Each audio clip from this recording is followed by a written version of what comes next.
ഉമ്മ ബാപ്പ അതിലും മേലെ എന്ന് ചെറിയ മക്കൾ ഇപ്പൊ പാടുന്നത് കേൾക്കുമ്പോ വലിയ സന്തോഷമാണ്.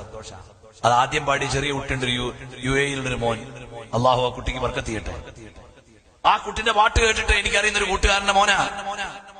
ആ പാട്ട് കേട്ടിട്ട് ഇന്ന് ചെറിയ മക്കളൊക്കെ പാടുന്നു, ഉപ്പ ഉപ്പ ഉമ്മ അതിലും മേലെ സ്നേഹം എന്റെ നബിയോട്. മാഷാ അല്ലാഹ്, എന്ത് നല്ല വരികൾ. അത് നമ്മുടെ മക്കള് ചൊല്ലിപ്പടിക്കട്ടെ. ലാ യുഅ്മിനു അഹദുൻ ബില്ലാഹ്, ഒരാളും അല്ലാഹുവിലുള്ള വിശ്വാസം ശരിയാവുകയില്ല ഇല്ലാ ബിഹുബ്ബി റസൂലില്ലാഹ് സല്ലല്ലാഹു അലൈഹി വസല്ലം. അല്ലാഹുവിന്റെ റസൂൽ സല്ലല്ലാഹു അലൈഹി വസല്ലമയോടുള്ള മഹബ്ബത്തില്ലാതെ ഈമാൻ ഉണ്ടാവില്ല. നമ്മുടെ മക്കൾ അതാ ചൊല്ലിപ്പടിക്കേണ്ടത്. ഇപ്പൊ ഞാനിപ്പോ അടുത്തൊരു വീട്ടിൽ ചെന്നപ്പോ ആ വീട്ടിലെ കുഞ്ഞു മക്കളൊക്കെ കൂടി നിന്നിട്ട് ഇങ്ങനെ പാടുന്നു, ഉമ്മ ഉപ്പ അതിലും മേലെ സ്നേഹം എന്റെ നബിയോട്. ലളിതമായ വാക്ക്, വലിയ ആശയം. മാഷാ അല്ലാഹ്, മക്കൾ അത് ചൊല്ലിപ്പടിക്കട്ടെ.